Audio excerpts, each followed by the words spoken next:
one for me. Ever since then, we been vibing on some chemistry.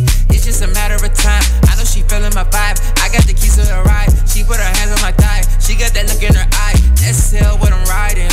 Royalty, call me highness. All day and overnighted. Cause it's crunch time when I'm grinding. This Adderall got me nauseous. Proceed with caution. Tired of lanes, I'm exhausted. Poppin' Zanny Zan, sipping out the faucet. I'm confused, don't know what I'm doing. Wait, what I'm doing? Got me going where the f I'm going. Out of space where I'm going.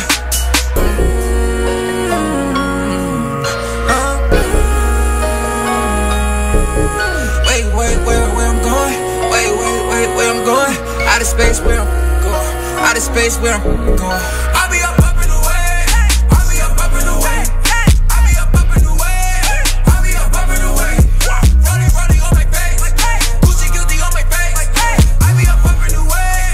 I'll be up in the way. I'll be up in the way. I'll be up in the way. I'll be up in the way. I'll be up in the way. I'll be up in the way. I'll be up in the way. I'll be up in the way. I'll be up in the way. Can I talk to you? I've been working hard. I've been up all night. I just been so high. I feel nothing off the sands. Withdrawals killing me. I need something to sleep. Need you on top of me. I need to get high. Dreams designer all night. Chanel should be haunting my dreams. Wearing my clear on my sleeve. I'm not who you need me to be. Indigo sound for the team. Royalty sound for the team. Hippie vibing for the team. I need space, girl. I need to get out, yeah. Slow my motions, leaning. I've been out, yeah. Never worry about me. I've been chilling. Can't do this no more. I'm in my feeling. Can't put your business all out in the open. Can't fix a heart that's already been broken. You changed my ways, I'm already hopeless. I take my time, I figure it out, girl. You know you are. I'll be up in the way. I'll be up in the way. I'll be up in the way. I'll be up in the way. Running on my face. Gucci guilty on my face. I'll be up in the way. I'll be up in the way. I'll be up in the way. I'll be up in the way. I'll be up in the way. I'll be up in the way. I'll be up in the way. I'll be up in the way. I'll be up in the way. I'll be up in the way.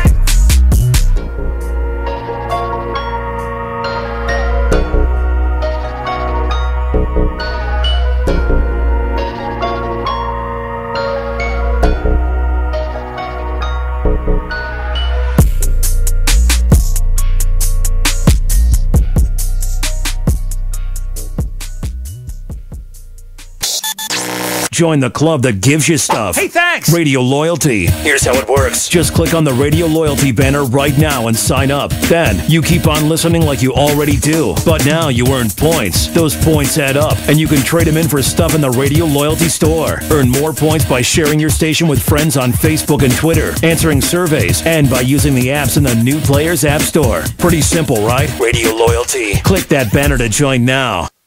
The Artist Exchange Radio Show every Friday, 7 p.m. to 9 p.m., every Saturday, 12 p.m. to 2 p.m. Real artist, real talk, real live on BeExposedRadio.com. I was meeting with a friend yesterday, and I've gotten to the point where don't ask me a question because the truth is going to come out. And exactly. Just don't do it. If you ain't looking for the truth, don't come to me. Don't do it because I can't hold my tongue. And she wants to be this stylist, boutique, but you're not doing anything in that nature, and I can't take you seriously if you're not doing those things. And I understood why people didn't take me seriously because I found myself in somebody else's lane. I was good at what I was doing and what I wanted to be, but I wasn't doing it for me. So how can I ask you to take me seriously if I'm living in somebody else's shoes? And nobody can do what you do, and I think that that's a big problem that people face now. Like, you see what somebody else is doing and you want to do that when that's not your lane. That's not your lane. That's not what you're supposed to be doing. But it's popular, it's getting that person money, it's getting that person applause. Oh, I want applause. I want money. Let me stand over here behind them. And then a lot of times people aren't honest with themselves either. Like, I was thinking earlier today, I've been woke for almost 2 days, so so you get honesty, yes.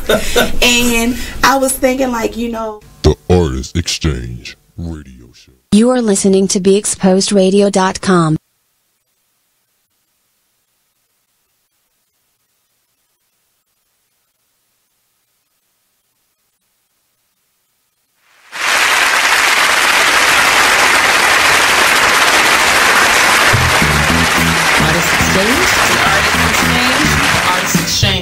Artist Exchange. The Artist Exchange. The Artist Exchange Live. The Artist Exchange. The Artist Exchange. The Artist Exchange. Starts now.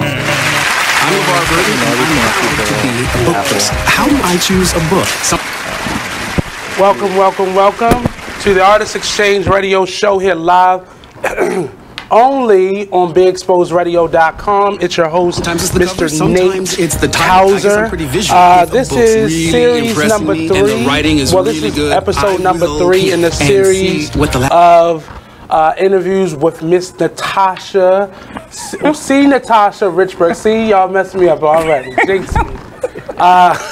Miss C. Natasha Richburg in her series for entrepreneurship. It's a series that is dedicated to artists, business owners, and just individuals that are focused on just the business of what they're doing and giving people the information and necessary tools to be able to strengthen and just expand their knowledge in the area of business, art, entertainment, and you can use this in your everyday life, even if you haven't made that jump off the bridge to becoming an entrepreneur. But this is the 3rd episode in the 6-week series, and today we have a very special guest. I'm going to let Miss Richburg introduce him. So you can go ahead, Miss Richburg. Good afternoon, everyone. I am so excited today to introduce you to Mr. Rod Lopez. Thank you. God. He's the CEO in All World of New Style Independent Pictures, and he is a wonderful person, a wonderful businessman, and he knows what it's like to grind. Thank you. And we're going to talk about who he is, where he came from, and about the grind. So introduce yourself to the audience. Well, like you said, Rod Lopez, founder and owner of New Style Independent Pictures. We are a film and video production company. Extraordinaire. I'm sorry. And, we worked everywhere pretty much. East Coast, West Coast. Some work abroad, and our work ranges from films, music videos, corporate commercials, obviously a lot of web videos. So yeah, we got our hands on pretty much a little bit of everything. So tell the audience how you came into this business, because that story is so inspiring for people who had a dream, thought their dream was deterred, but the deterrence of your dream caused you to be in this business. So how did you get started in it? Yeah, it's actually a kind of a funny story. I grew up in the Dominican Republic, and I was a baseball player. A good one. I'm sorry. And my whole life, I aspired, and all I thought about was playing Major League Baseball. And I actually came and played college ball, and actually got signed with the Baltimore Orioles. And I played a couple minor league, a couple years of minor leagues, and then I got injured. Sort of a freak accident, tore my groin muscle, and I was crushed. I was my whole life was about baseball. My dream of becoming a Major League Baseball player was shattered. Right. And I actually didn't know what to do. On a recommendation of a friend of mine, who was my agent at the time, who's still to this day one of my best friends, Kyriakos Maroudas, he suggested, we'll go back to school. You already have 2 years. Go back and get a degree. You never know. Right.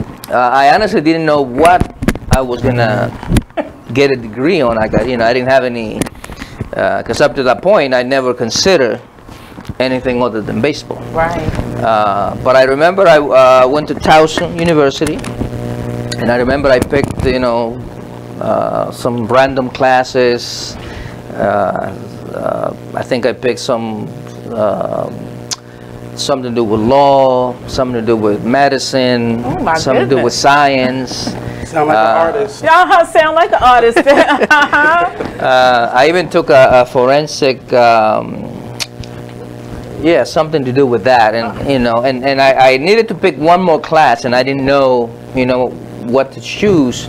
And actually, the person that was helping me out, she was like, you know, well, there's this intro to film class. Oh. You know, I was like, yeah, whatever, you know. Yeah, I just gotta pick one more class. And I remember the first day I went into the class, Tom Brando, who was the professor, he was talking about a film that he had made recently, Cold Harbor, and he was showing some behind the scene footage, and he was talking about the process and working with the actors and why he chose to shoot it this way, that way. And I don't know, something in my head just it just went off, and I was just instantly, I was, you know, captivated. And I remember I kept him for about an hour after the class. Oh, you were one of them. I get those hanger-oners. You were hanging on to the teacher. And I just kept asking him questions, and you know, until he finally was able to get away from me. And then, you know, I just I ran with that. I remember that, you know, I graduated from Towson. Then I went to the New York Film Academy. You know, and I immediately started doing films, and you know, when I got out of school, my first job was in TV. I started doing television, and I did that for 3 years. But I found that it wasn't for me. It was too much, too stressful. You know, I didn't like the you know, especially doing like news style TV. With its constant deadlines, you know, going out, shooting, editing, the same day, next day, same thing, you know, and on and on and on. And, you know, I found it to be tedious, you know, and it wasn't what I wanted to do as far as, you know, being a filmmaker. This was more, I didn't find it to be fun. So after 3 years there, I left to make a feature film, actually. That was in 2004, and you know, got together again with my friend Kyriakos, who he had written a screenplay, and we said, well, you know what? Why don't we, you know, get a budget together? Let's get some actors, and let's make this movie. Pizza Palace was the film. Pizza Palace, yeah. All right. And we made that film, and the film did very well. Actually, we play here in Baltimore. Right. We played at the Senator, Charles Theater. We played in Atlanta in a couple of theaters. I believe in Florida, a couple of different spots. Wow. So, you know, we got some play out of that. Yeah, and then after that, I decided, you know, that I was going to do freelance. So I got started doing freelance for other companies. Before I knew it, I was getting a lot of work. People liked my work. And, you know, the work just kept coming in. And then I believe it was in 2007, 2008, that I said, well, let me start my own video production business. So at the time that you started your own, were you still in the news business at the time? No, I left that when I make the film. To make the I left that in 2004. I left the news, you know, to the TV, and you know, I went on to make the film. That took about a year, and then from 2005, you know, to about 2007-08, I was freelancing. Oh, okay. And then, you know, and then I said, you know, I was getting a lot of work, and I said, well, you know, I'll start my own, you know, sort of company. And, you know, luckily, things have worked out. So from the fire of baseball to the fire of filmmaking, is the fire the same, or did the fire enhance? Does it feel the same? No, it is the same. I would say, yeah. You know, honestly, I don't even feel that fire for baseball anymore. You know, I like baseball. I watch it. You know, I watch a lot of baseball, obviously. You know, but you know, and I go to baseball games. You know, I still have some friends. You know, that they play Major League Baseball, and I keep in touch with them. But you know, I'm now more about, you know, I'm about filming now. I like my job. You know, especially, you know, because I do so many different types of filmmaking. You know, today I could be doing, you know, I can be doing a show, a TV show. Tomorrow it could be a commercial. Then I could be doing a film next week. Then I could be shooting some live sports event, you know, which I was yesterday in Pennsylvania. You know, next week I'm shooting a big rally for a big organization that protects the rights of Muslims. Oh, okay. And there's a big rally in Capitol Hill on Monday. You know, I'm gonna be filming that, getting interviews. You know, shortly after that, I'm gonna be working on another film. I got a couple music videos coming, corporate projects, some more TV commercials. So, you know, I like that it's not the same. You know what I mean? It varies from week to week. You know, it's every different stuff. But one thing I wanted you to talk about to the audience, and we talked about it.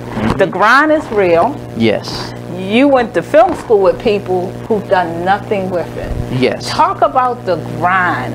When you went to film school and you knew you was going to become a skilled maker, and I watch you work.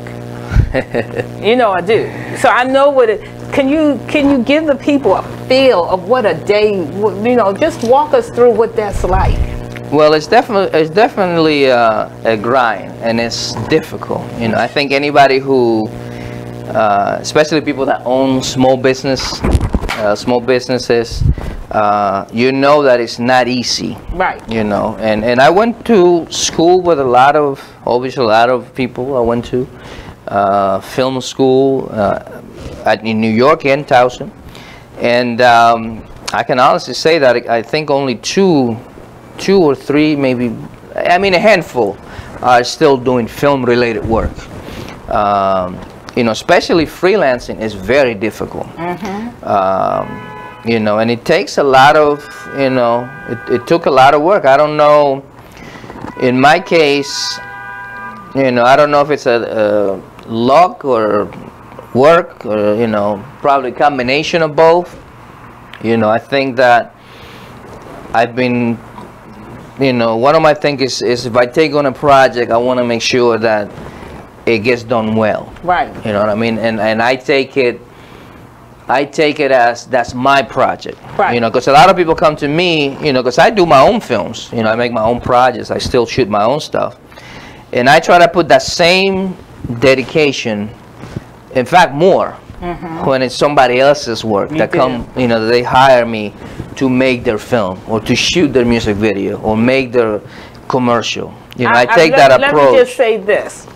As a person who's benefited from you shooting our music videos, you see things. I was at the video shoot. I watch you shoot the video, and when it comes to light, you make it breathe. You take the color red, it's a higher level red. You take the nuance in the voice, and you make it scream across the sea.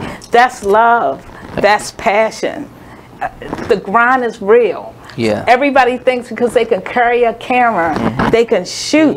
You taught me about angles. You taught me about light. Right. His story seems very familiar to me personally, but what I think the difference now that everybody has a camcorder, everybody has a camera, right. Even if you just stumbled in this is why freshmen aren't allowed to declare a major, because you picked every major across the board. But what was different from you versus somebody who was like, I got a camera, I'm gonna go to YouTube. You stayed behind. You ask the question while simultaneously jumping and moving forward. Right. And a lot of people who just got a camera, because that seems to be the thing now, I'm going to make a movie, I'm going to become a photographer. Right. They don't want to ask the questions, because I'll learn that, and that's very expensive, and it's very stressful. And a lot of the people who you say you started out with, and they're no longer even doing that anymore, is because it was something that was a fad, and they passed it over. Right. Speak to the jump part about moving forward, like despite how difficult it was, and then how did you get help along the way? Because you couldn't have just learned these things. No, and that's true. You know, I think with any profession or any career, you can't make it on your own. You're gonna need people to help you. You're gonna need mentors. You're gonna need somebody that you can ask questions. You're gonna need some colleagues, some people that share your interests, because it's hard to be accountable for yourself. Yes. You need people to hold you accountable. Yes. And that's where having a circle, don't have to be a big circle, but you do need to have people that share your interests, right, and people that want to follow the same things that you do, so that that somebody's holding you accountable, because it takes a lot of work. Yes. And if you don't have that, it's difficult. I was lucky, even from my days with baseball. I had a big mentor, Leopoldo was his name, and he helped me out a lot. He was always teaching me stuff, always making sure I was doing my work, my training, my exercise, and then even with film, some of the professors that I met, Tom Brando, Greg Fowler, there was another, Paul, I can't remember her last name, Paula, over at Towson, who also was, integral in shaping me and making sure that I got my projects done, and that I understood why, because with any art, you got to try to understand the whys. Why are you shooting this way? Right. Why are you lighting it that way? And because I think first you got to learn the basics, and then you can, if you want to break rules or but first I think you need to know them. You know what I mean? I like the way you say it, because some people want to break rules without knowing the basics. Right, and that's difficult. And what you said is very true. Even right now, I get a lot of clients who come to me with projects that somebody else already shot, but they didn't like it. And they want me to redo them, because like you said, there's now video is so accessible that a lot of people claim to be filmmakers. That's just as easy as changing your status on Facebook. Right. Exactly. Yes, exactly. And and cameras are so cheap. You could edit on your laptop. Some cameras are cheap. I'm talking about for regular people. They're more accessible. Right. Variations. Yeah. It's not just cameras. But he knows I'm teasing, because he has one of the best in the world. That's why I'm teasing. He's taught me stuff that I didn't even know. A camera's a camera, and he takes the time to explain the difference. And I'm like, really? But can we go right here? I know you have a movie that made it to a festival. You attended another movie that you filmed. Talk about those movies. Talk about yours first, and then talk about the one that you're going to right now. The film that I made last year, The Arrangement, which is a film that I wrote, directed, and produced.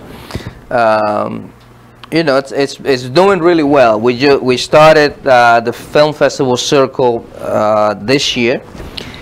So far, we've heard from 6 film festivals, and all 6 accepted the movie.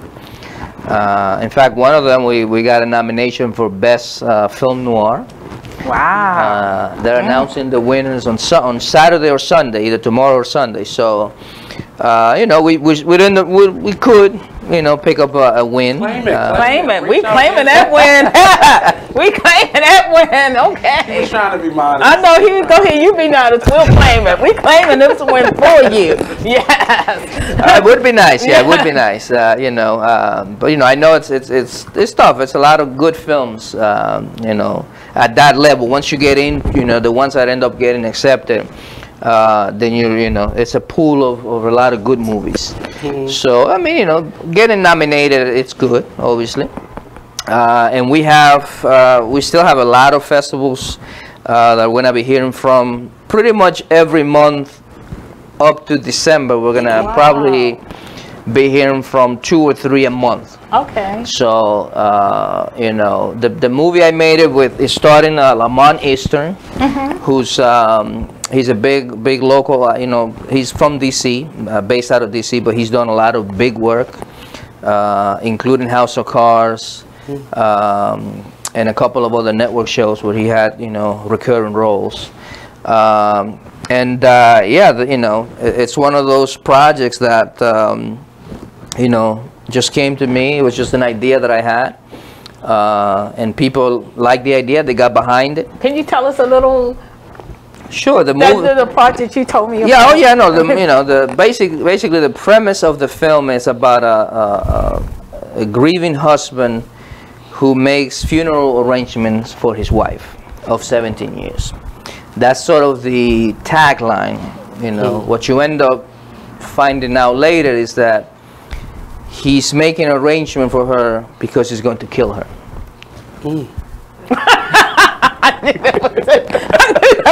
This is definitely not personal experience. No. No, my wife, no, you don't worry about it. I was looking at that. Yeah, you know, People we like explain in the movie the why, but yeah, he basically makes the funeral arrangements before killing her. So it's, you know, it's a very dark movie. Did you have these thoughts before, like when you were in baseball, and before that, were you that person that looked at films and tried to figure out the backstory of it? To be honest with you, I don't remember. I don't think so. Okay. I never, you know, I don't think I was. I honestly, I never put any interest or time into movies. Well, not necessarily, you know what I mean? doing it, but just being a spectator. Like even watching a movie, like I wouldn't be like, now I am. But before, no, I wouldn't be like, you know, this is gonna happen, or like, no, I was, you know, again, my sole focus was baseball. Well, that may be where your instincts come from, because you're sitting there watching the story, and you got to anticipate the hit from the pitcher, and you're still watching the story unfold, and you don't know where that ball is going to go to. So that kind of probably where your instincts came from.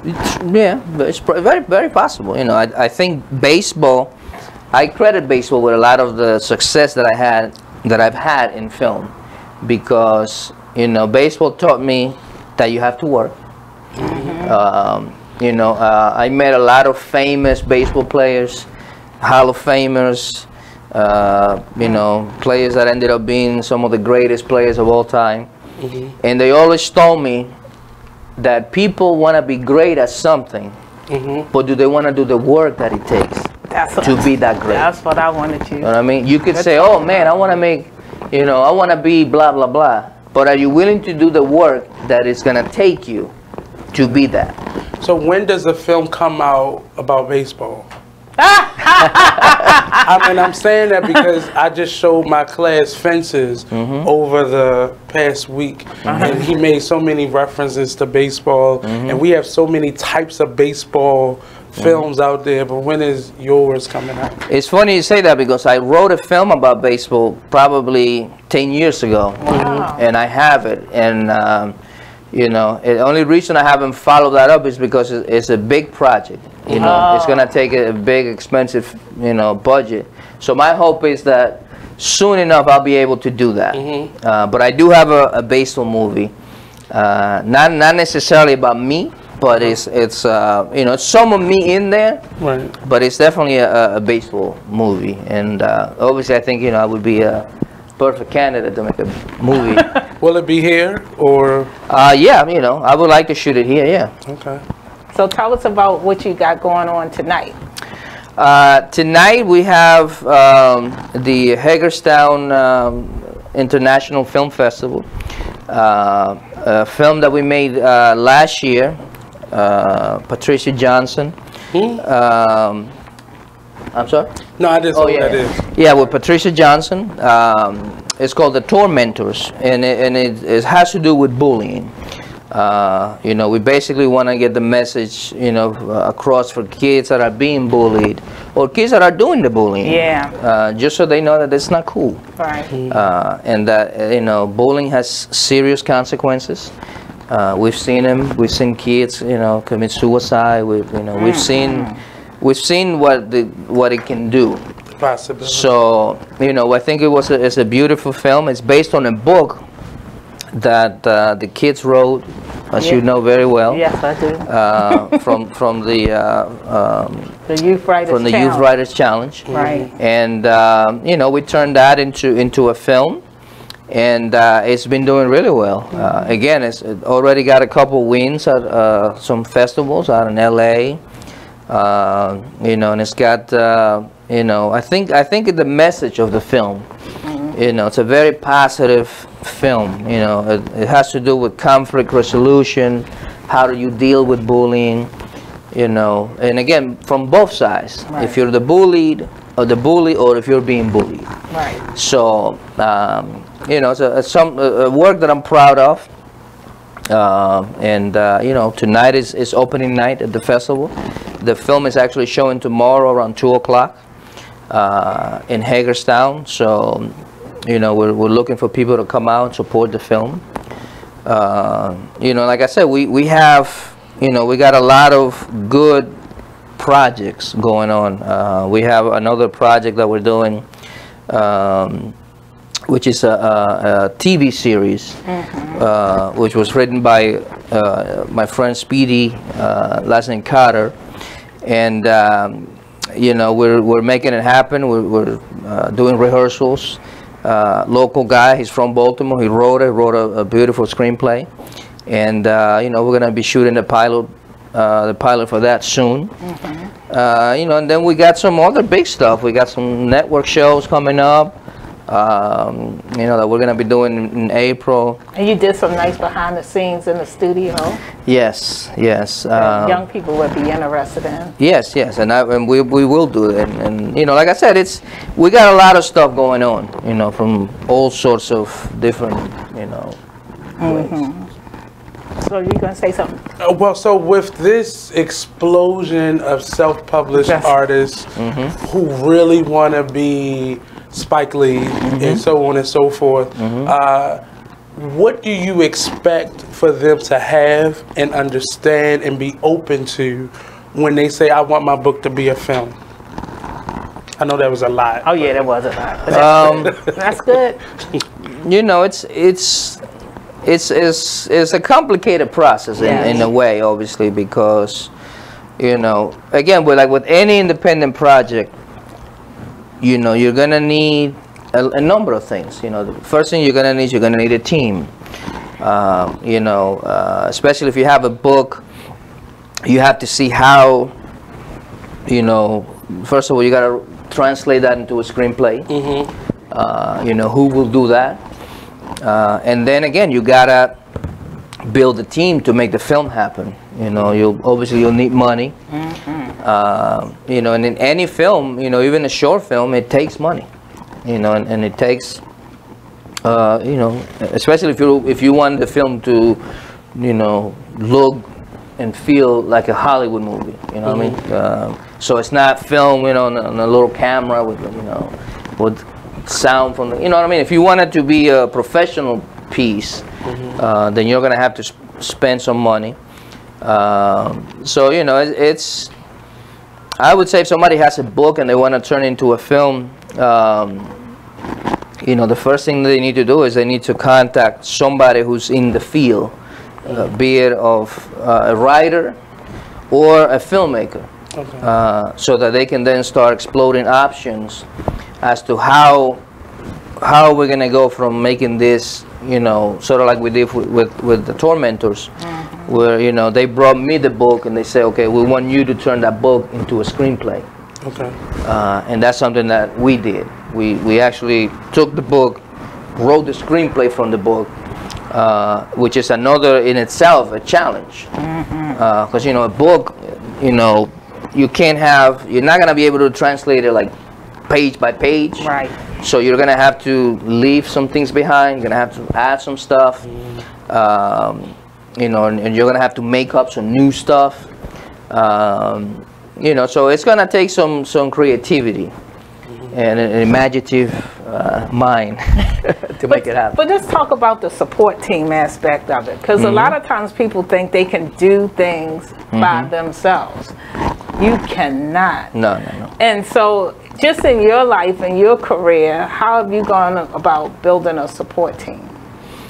You know, you know, like I said before, it definitely it takes a team. You know, and again, you know, from my days in baseball is a team sport. Filmmaking is the same way. You know, you can't make a film on your own. No. You know. What they tell you. No, you can. You know, you can make a, you know, a little something, you know, but if you want to make a film, no, you can't make it on your own. You're gonna need actors. You're gonna need a crew. You're gonna need producers. You're gonna need people that know how to do makeup. Yeah. You're gonna need people that do lighting. You know, you're gonna need a team. So I think if you want to build anything, you want to have a support. You want to have a team. You know what I mean? Right. It doesn't have to be a big team. I mean, you know, my niche of people that you know that I deal with is probably, you know, 5, 6, 7 people. You know what I mean? I don't have like a huge, you know, but these are people that I trust. Right. You know, that I can ask their opinion. You know, I can, you know, and I can trust what they say. Right. You know what I mean? Because that's important. You want to have, you know, you want to have people that you can trust. We was having a conversation, the person off camera, Denise, and I was like, in my life, I'm real picky because I have to have people to tell me the truth, because people say that's good and it's not. Yeah, I want people to say, no, that's not good, girl. That's one thing you want to be very careful. Right. You know what I mean? Because there's a lot of yes man people who just want to please you, and they want you to, and they want you to, you know, they just want you to hear what they think you need to hear. Right. That's dangerous. That's so You don't want that. You want, and that's what I'm saying, that you need that support group, but it has to be people who can tell you the truth, who they're not afraid to upset you or hurt your feelings, you know. It's got to be people that are willing to, you know, that you can trust, because otherwise you're building false confidence. Right. I mean, you're I doing like work. That. False confidence. Yeah, it's true, and you're building that false confidence where you think something is what it's not, because people are telling you otherwise. So you need that in your life. That's great. So at this point, you have come from pretty much working it alone to major films, major videos, major series. You're moving up all this major. So what do you see next for your company? You know, I think we keep growing. You know, we keep, you know, becoming more relevant in our industry. Right. You know, and I think I expect things to continue in that path. You know, I think, you know, eventually we'll probably, you know, get to a point where, you know, we're doing more bigger things. You know, hopefully, you know, my ultimate goal is sort of be able to make, you know, films, like a couple films a year. Oh, that's great. You know, still music videos, I will still do, because that's something I like doing. You know, music videos and films is really the two things I like doing the most. You know, as a filmmaker, it really challenges you and also lets you express your, you know, your art. So, you know, I think hopefully we're moving in that direction. That's good. Johnny, you know, Jackson is really a fan of yours. He said he's worked with you He learned some great things from Hey, Johnny. Yeah, sure. How you doing? And well, he's on the live right now. Okay. But he says, in terms of building that team, is a supportive team is important, as well as the trust that goes along with it. Thanks, Johnny. Yes, sir. You need that. You need it because, you know, and it's life. You know what I mean? You have to have that.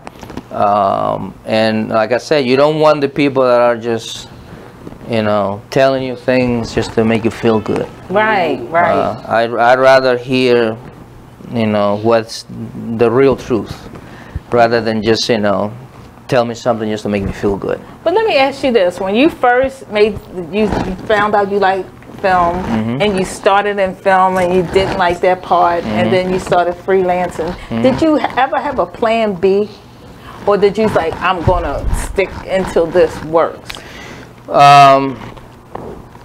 You know, it's a good question. With baseball, I didn't have a plan B. Oh, you okay? Baseball was always plan A, B, and C.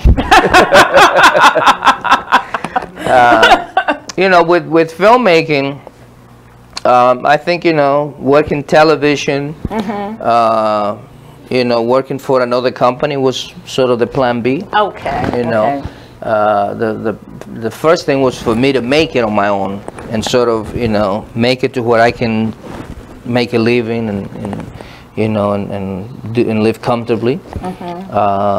You know, and you know, because I figure I can always get a job for a company. Right. You know, if things don't work out on my own. But you know, so far so good. That's good. So let's talk about too, one of the things about when you become an entrepreneur, and I talk about that with my friends always, we have to keep our health.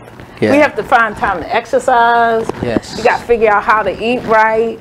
We got to figure out how not to let certain things go, because our energy is everything. Tell us how you do it. Well, you know, it's not easy. I know. And I don't work out as much as I want to. Well, those cameras are heavy. Yeah, they are. Yeah, they are. They are. Oh my God. They are. And I think, you know, I stay in somewhat reasonable shape because of the work.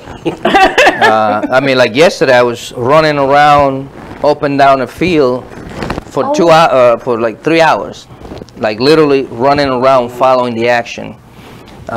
You know, sprinting up and down, running up and down. You know, by the time I go home, I was exhausted.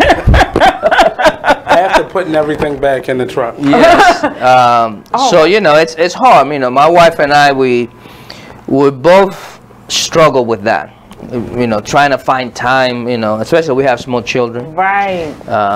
You know, 5 and 2. Oh. Benjamin Audrey. Oh wow. That's a job right there. That's how. That's a job. That's oh, that's so that's a you know what I mean. That's a job. When we get home, our days is just beginning.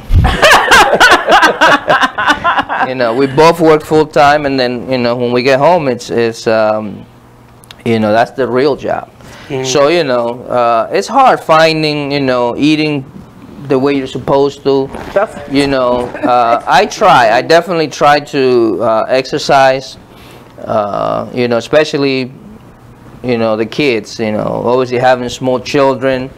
You know, at my age, you know, you wanna, you know, because you do the math. You know, I'm 40. By the time they're, you know, 30, I'll be 70. So, you know what I mean? So I have to be, you know, I gotta say, you know what? I gotta try to, you know, get my act together. Well, it seems like you got a lot of work right now. We got Speedy Carter on. He's awaiting his project with you. Yeah, yeah. Damon snuck on. Oh, he snuck on. Tell him I said hey. So in terms of just the business side of what you do, so you've developed yourself in terms of the artistry, and that's evolution that's always going to be on. But the business side of who you are, how have you been able to balance the business? Because you can't take everything, but you got to be able to still work in the meantime. So that is an excellent question, and I think especially for businesses or people who try to do you know, create their own business around art, the business side is where they most of them fail. Yes, because they're good artists, they're good at the art, but they don't know the business side. Right. You know, and I think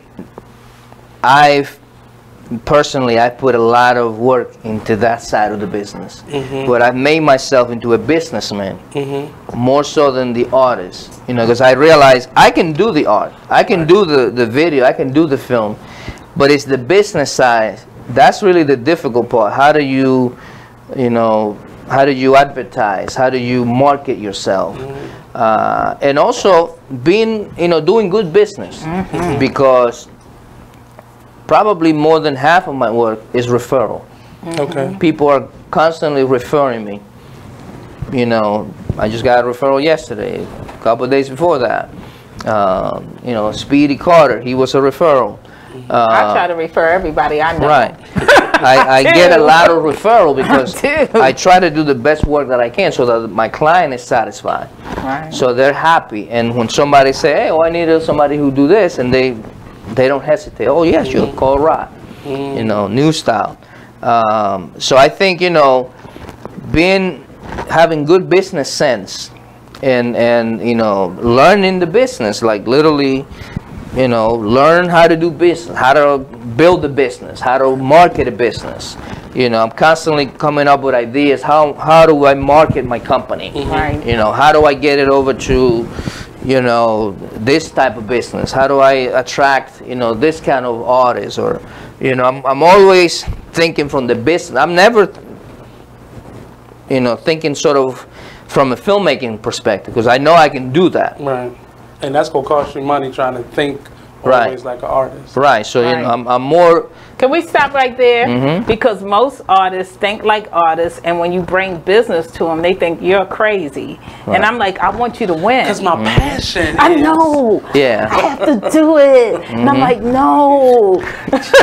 Yeah, you gotta have that savvy, that business savvy. So in terms of business, now I don't want to get into your dollars and cents, but how hard financially was this learning process? Or was that as smooth as... No, it wasn't smooth. No, of course not. It was not smooth, you know. Because you have employees. And the beginning years was you know, was just a grind, you know. It was days that I was thinking, you know, where the next check is coming. You know, and it took time to build it up to where now I can, you know, I can sit comfortably and know that I got plenty of work. I got more coming. You know. Can I say this? When I first met Rod and I went into his office, he had one board, Rod. And then now he has 3 filled boards. I was like, oh my God, look at all that work. Your work is like almost quadrupled easily. It's gotten, you know, and, you know, and yeah, I think, you know, you have to build it up to that. You know, I think, again, going back to what I learned from people that were great at baseball, you know, Big Papi, David Ortiz, Robbie Alomar, Cal Ripken Jr., you know, people that I heard talking or talk to me directly about what it takes to be great. So and I gotta go back to that. I'm gonna cut you off real quick because we gotta pay some bills here. Sure. We're gonna take a quick commercial break. We'll be right back here with Mr. Rod. So don't go anywhere. The Artist Exchange Radio Show only on BigExposedRadio.com. Yeah.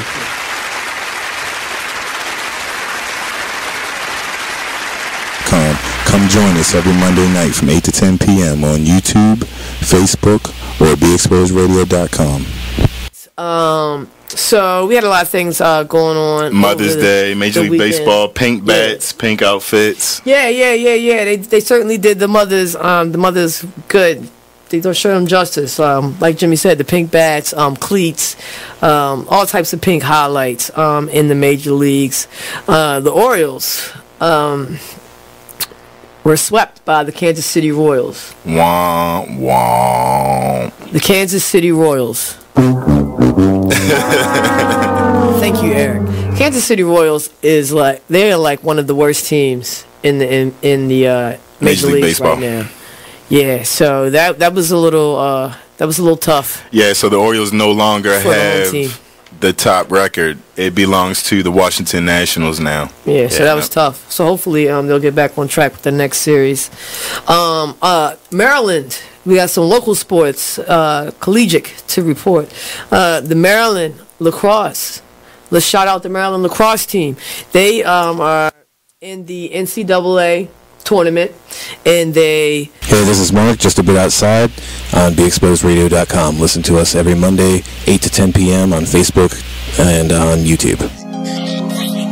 White keys only have this bitch jumping.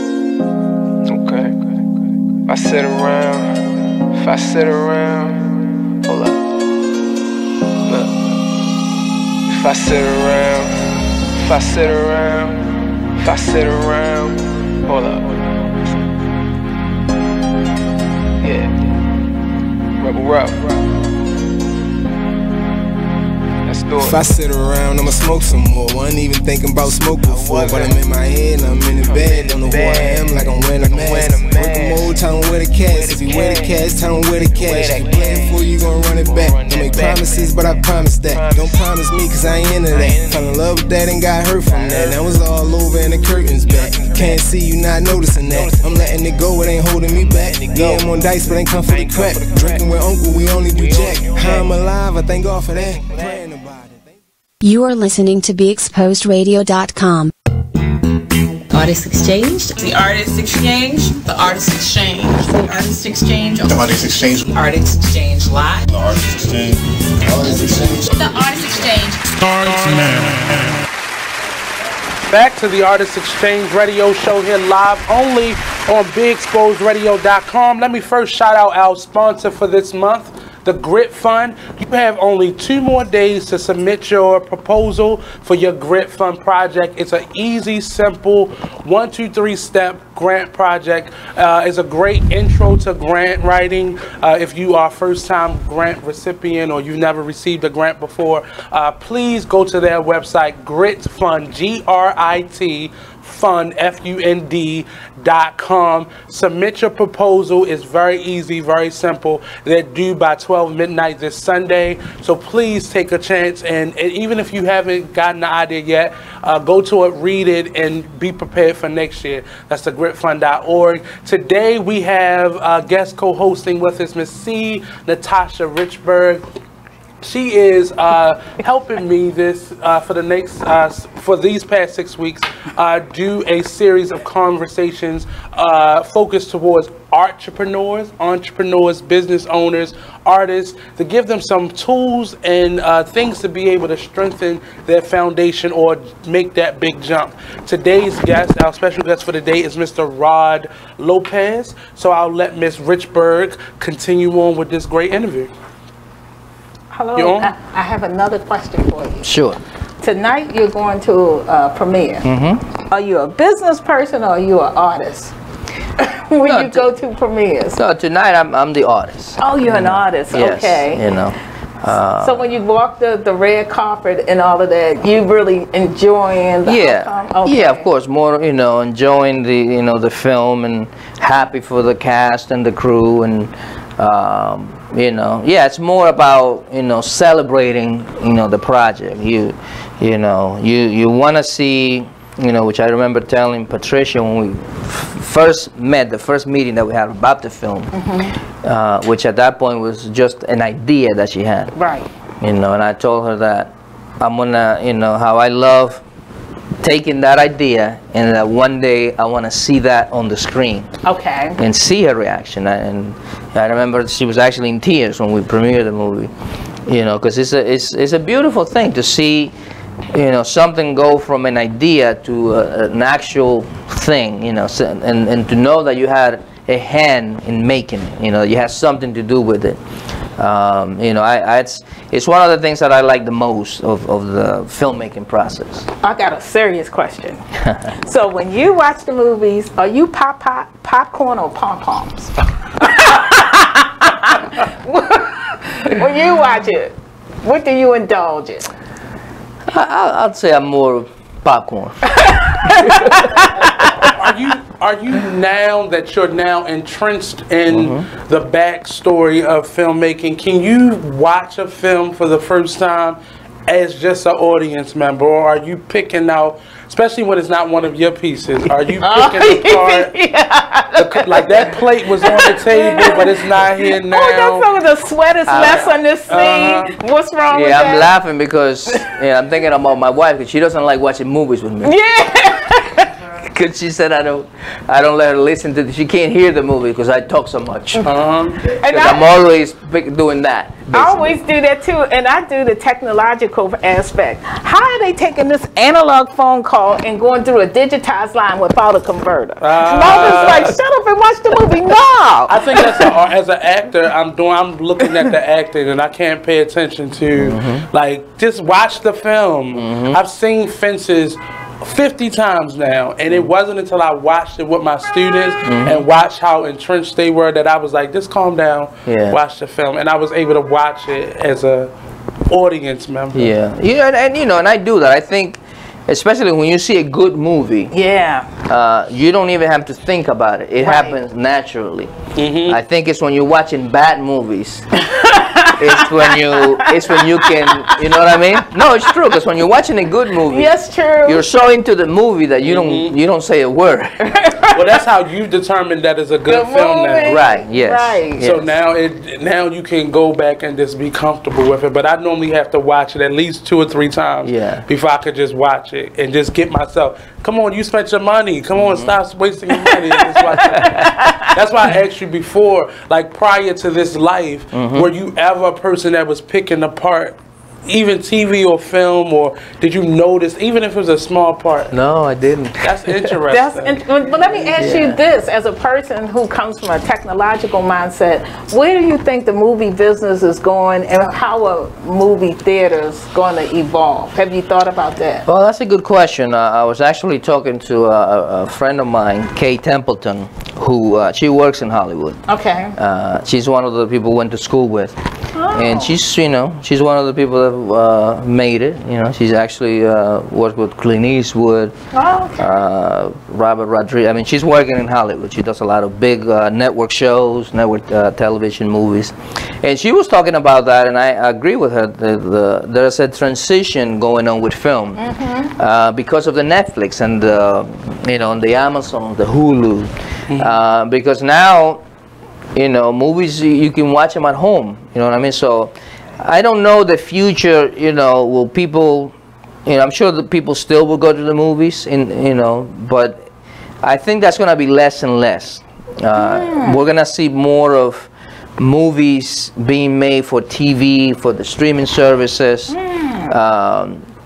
which, by the way, my films are coming on next month in April. We're going to all my catalog of films are going to be on Amazon Prime. Yay! So, because I asked you, where can I see it? Yeah, so we're right now in the process of, we've already submitted them. We got to deal with them. And starting in April, we're going to, Amazon Prime, we're pretty happy that, they have 100 million subscribers. So that's a big audience. So am I. So, so I think that the streaming has changed sort of the landscape of movies, and and I think we're gonna see more of those big movies being made for streaming, which before that was never considered. It was, nobody would even think that you would see a big star making a movie for TV, basically. But now that's the case. I think maybe because I want to be a actor, I see that as detrimental, because actors will get less and less, writers will start getting less and less, and eventually directors will start getting less and less, because the amount of money that it takes to make a film and creating a budget for that, making that into film TV is a little bit less complicated, but people will budget less because it's costing less. So that means everybody gonna get paid less. And maybe that's because I'm just looking at my potential income that I see and it's different from straight from film to TV or film to cable, because it's just being put there, and then people can go and watch it. Right. But like the music industry, 1,000 streams is considered like 1 point. versus, you know, each individual album that is sold. I see what you're saying. So I just think financially it's too much, and it's not going to really benefit us as a whole, as a business. Let me ask you this. Do we sit there and let it happen, or do we create an environment in the movie theater make people want to come out for different reasons? Because when I go to the movie theater, I go there because I want to be in that experience. I don't want to watch it at home. Right. And then I watch it at home when it comes out later. Right. But I want that experience. So do they? And I think, you know, like I said, I think that still, it will exist. But, you know, the streaming service definitely has changed the way that we, you know, and the way that studios are thinking about now when it comes to making movies. And you're right, they might not spend as much money now, mainly because also there's so much that you gotta put out now. Like if you're at Netflix, you gotta non-stop, you gotta continue to put out new content. Oh, okay. You know, I mean, like new original content. That's true. That's true. Just like authors, yeah. Because that's the original content is what's gonna get you the subscribers. You know, because they're not coming for what's on NBC. You know, they're coming for House of Cards. They're coming for the, you know, the shows that you can only watch or movies on Netflix. So they gotta keep that pipeline moving, because otherwise, you know, that's why Apple now, you know, Apple is joining. Apple? Yeah, they got their own streaming service. Can maintain that, because it's impossible to crank movies out, quality movies out in such a short time. So what used to take 3 months is now a 10-day shoot. Can the industry sustain that though? You know, it's gonna be interesting to you know, whether they can, or, you know, I don't know if they can. I do know that that's the way the industry is moving towards. So, you know, one way or another, I'm sure they're gonna figure out a way to, you know, make it happen, because that's sort of the way that you know, it's working nowadays. So wow. Yeah. And so, even knowing that, do you prepare for it, or you I know you're getting engaged and going to be part of it, but do you prepare accordingly, like you would take on less big and more things for streaming?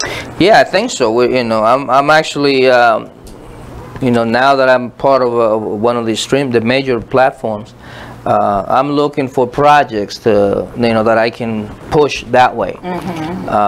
You know, because that's you know, again, it's a big market. Well, I got a lot of people, you know. We could talk later. No, go ahead, a lot of people are doing that. So, you know, yeah, I think, you know, I want to go that route also, because you know, it's really the way the industry is moving. You know? Cable.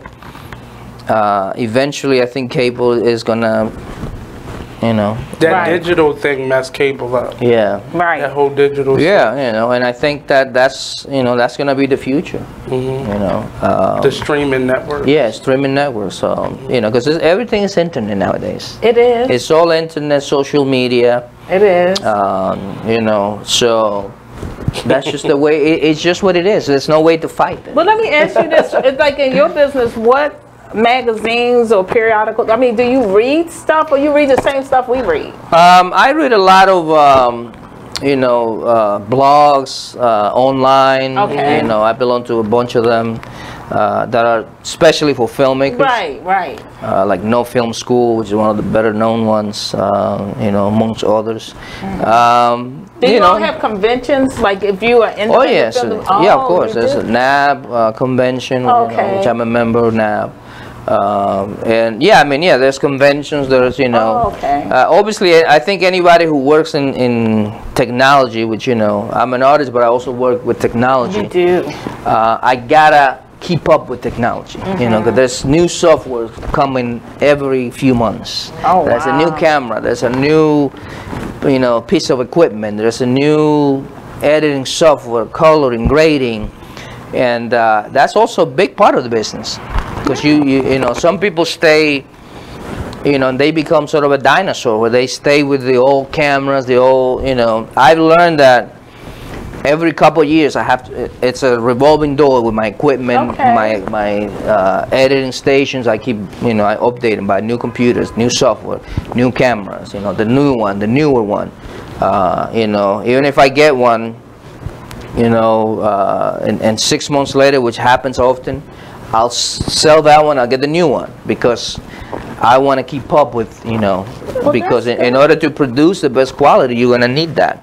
Otherwise, you're behind, and you don't want to do that. For that. In terms of being able to pay everybody and still stay in budget, how do you, is that a budget item to like put into a fund for advancement or updating? Because that could be expensive. Yeah, it could be. Well, yeah, you know, I try to keep, you know, a certain budget for equipment and things like that.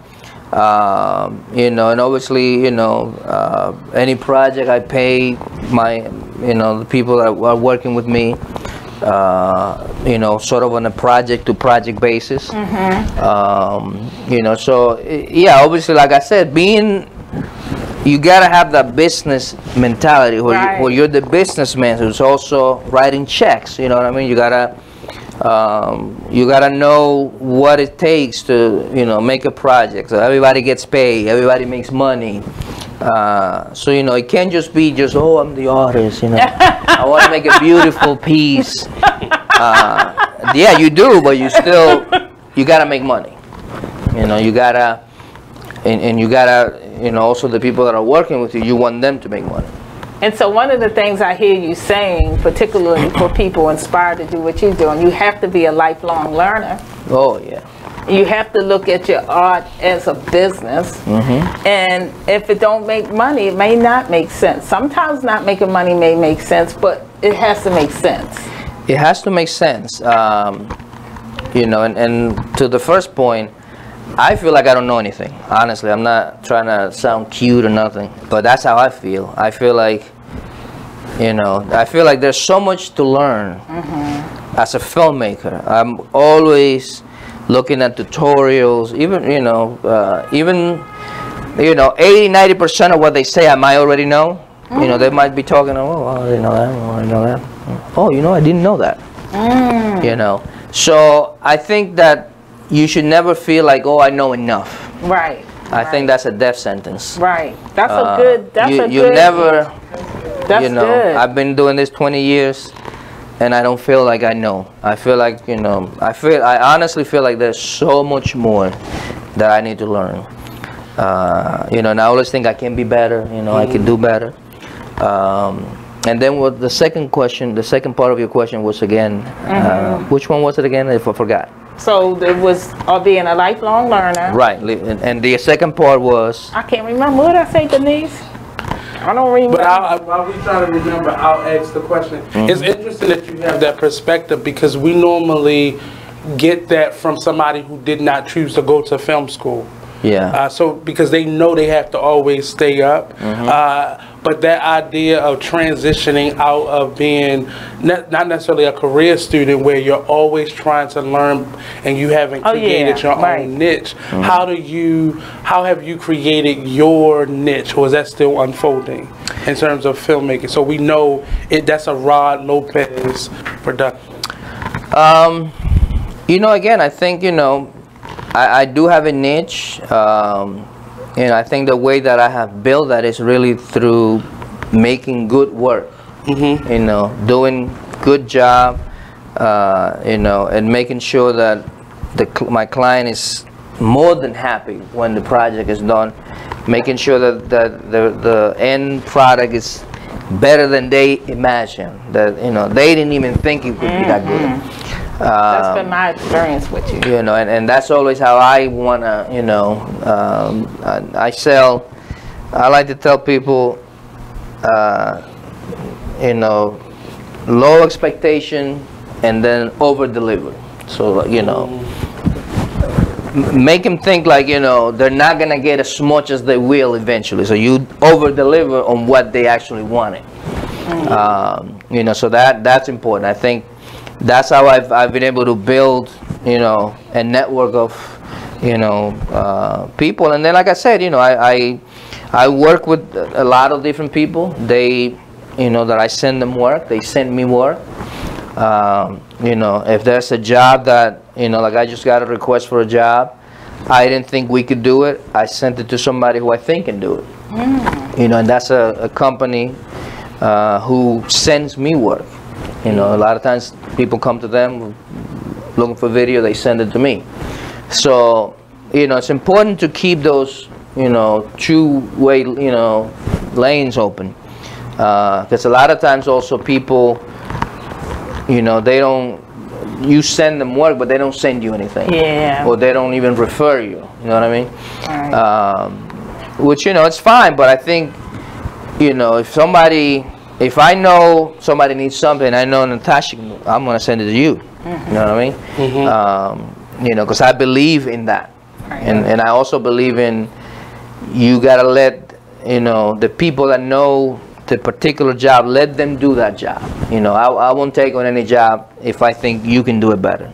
I'll say, you know, you do that job, I'll do this job. You know what I mean? Because I think that's how we all benefit.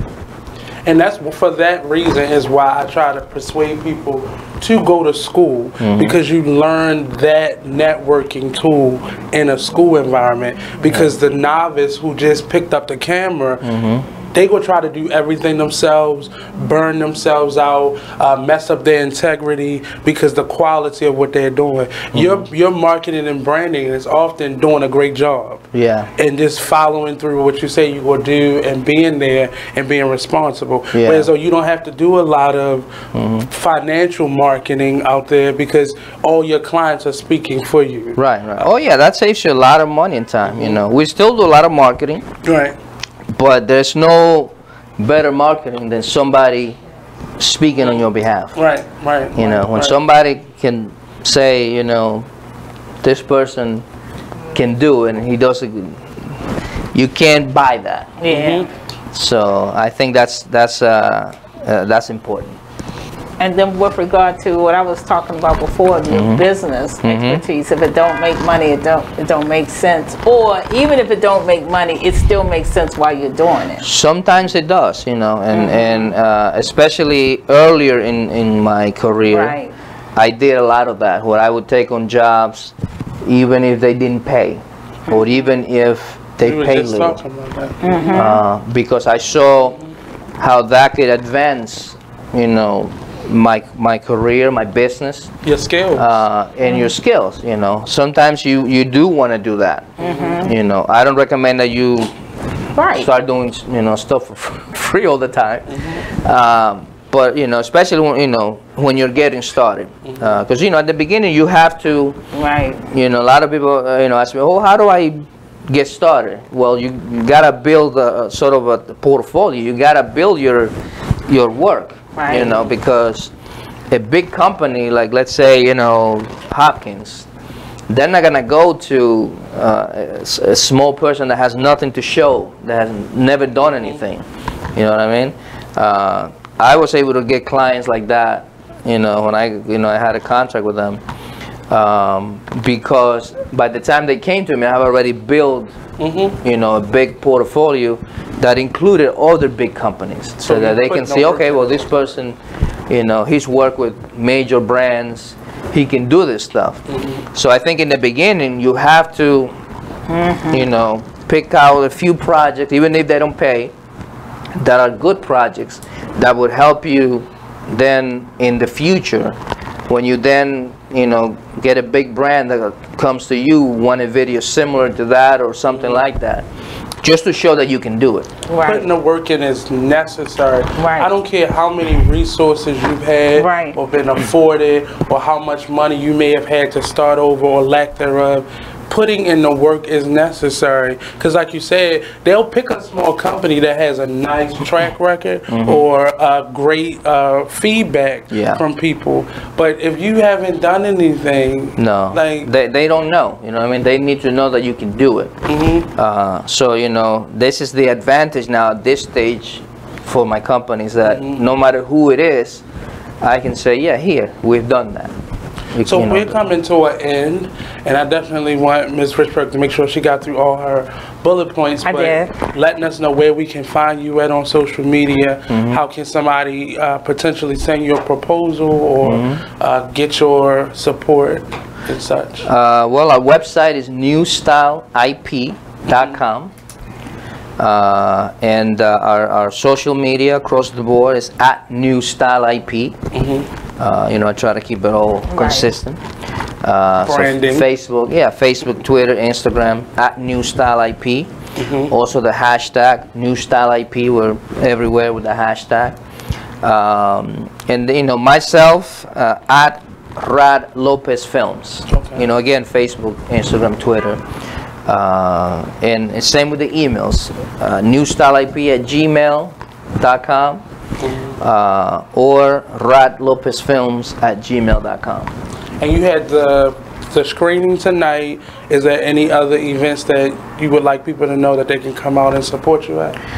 This is the one coming up right now is actually tomorrow. Tonight is the red carpet premiere, which is, you know, it's where they bring out stars, and you know, there'll be one showing of a major film. You know, I'm sure there'll probably be a couple of well-known personalities there. It's more of a snooze, and you know, for people. That's why I asked you, were you an artist or businessman tonight? You know, and then tomorrow is then the actual showing of our film. I believe it's 2:30, something like that, p.m. But yeah, you know, always looking for, you know, new projects, and again, just, you know, the main thing I want, especially people that want to do this or any art or any business, is, you know, like I said, remember, if you want to be good at something, you're gonna have to put in the work. Gotta put in the work. You're just not gonna be good overnight. You're gonna have to do the work. And how many years in the work have you put in? 20 years. So just in case people don't know who you are, what are your services, like your basic, not basic, but your primary services that you give to in production? You know, I'm a producer, so, you know, I'm pretty much able to help anybody or a company or whatever produce anything, ranging from a feature film to a 30-second commercial. And that includes writing the treatment and all those? Writing screenplays, writing treatments, finding actors, casting. You know, I'm working on another project with Todd Hepburn, and a film that we're doing, and you know, right now we just did casting. Now we're gonna do locations, you know, and that's a big project. The Ascension, it's a short film, but it's huge. We got a big cast. We're gonna have a premiere at GM Grand in DC. Okay. So you know, I can do all those things. You know, I can take your idea, make it come to life. So we're going to have to say goodbye to Mr. Rod. Thank you for coming. Thank you for having me. Appreciate it. So we're going to return in just a few moments. Don't go anywhere. The Artist Exchange Radio Show. Don't forget thegritfund.org. Get to that website tonight. You got 2 nights to be able to get your proposal in for your potential award of the Grit Fund. So don't go anywhere. The Artist Exchange Radio Show only on BeExposedRadio.com.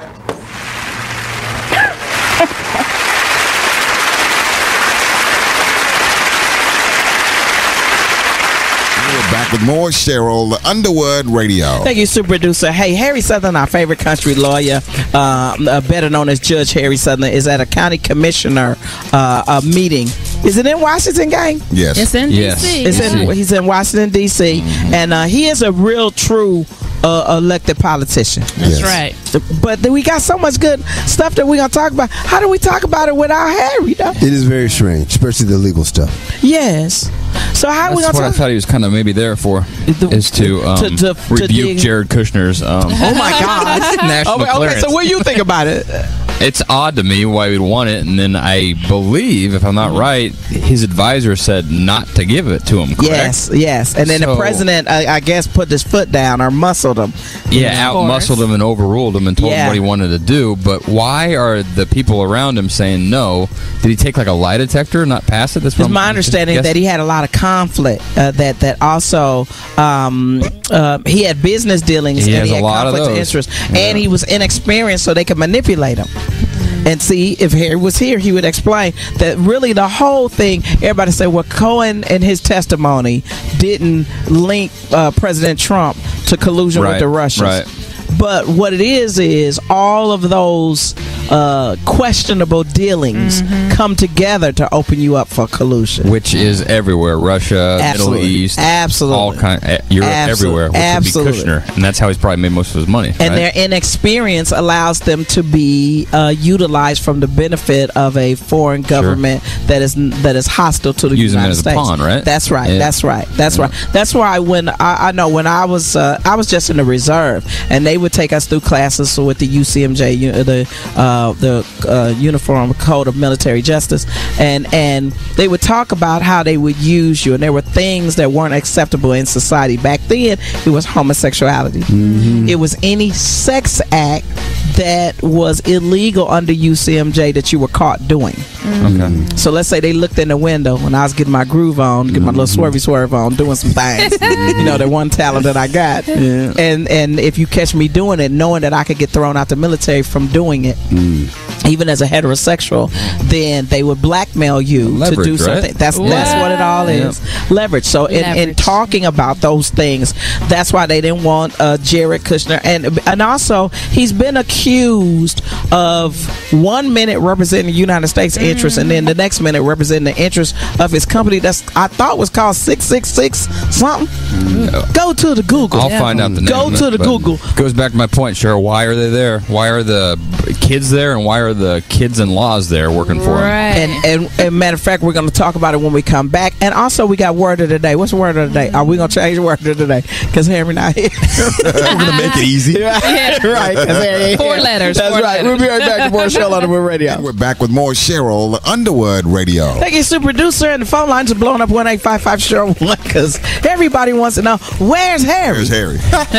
Where is Harry? Phone lines are open to you. Remember, 1-855 Cheryl 1 open to you. We do not let calls go directly on the air. Somebody called pretending to be child support. You are listening to BeExposedRadio.com. It's the jump off. Welcome to the Cheryl Underwood Show. Artists Exchange. The Artists Exchange. The Artists Exchange. The Artists Exchange. The Artists Exchange. Artists Exchange Live. The Artists Exchange. Artists Exchange. The Artists Exchange. Starts now. Welcome back to the Artists Exchange Radio Show, the entrepreneurship series with our guest co-host, Miss C. Natasha Richburg. This has been an awesome 3 weeks so far. We got 3 more weeks to go. I am really excited about supporting artists and all that they have to do and just allowing artists to be able to grow. But one of the things as artists we have to do is be open to change. Advice is a term that we use in theater. Take the note. Sometimes we can't take the note because I got to go back and forth and I got to show you how much I do know versus listening, taking in what you need and leaving everything else on the table. We got to keep going back and forth. I'm working with a number of younger artists now who, for some reason, this younger millennial and generation, whatever they call them, 25 and under,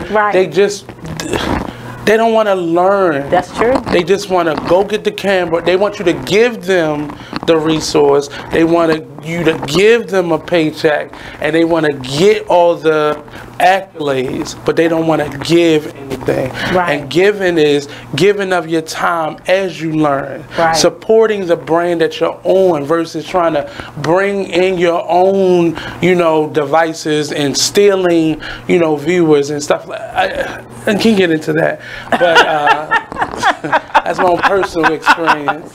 I was about to vent a little bit, but it's just nobody's willing to put in the work anymore. And we're learning from Mr. Lopez, you don't have to, this doesn't have to be your day one. Yes. Like you can, as many of us do, slide into where we're going. Yes. Because we don't know what the journey looks like. We just know what our goals are. Right. And we often confuse our goal with the journey. Right. And if you always focusing on the end, you're going to be bumping into things, falling off of cliffs that you don't need to, and getting into trouble that you don't necessarily need to. I'll put both hands up and I'll say I've done that a lot. And I'm just tired.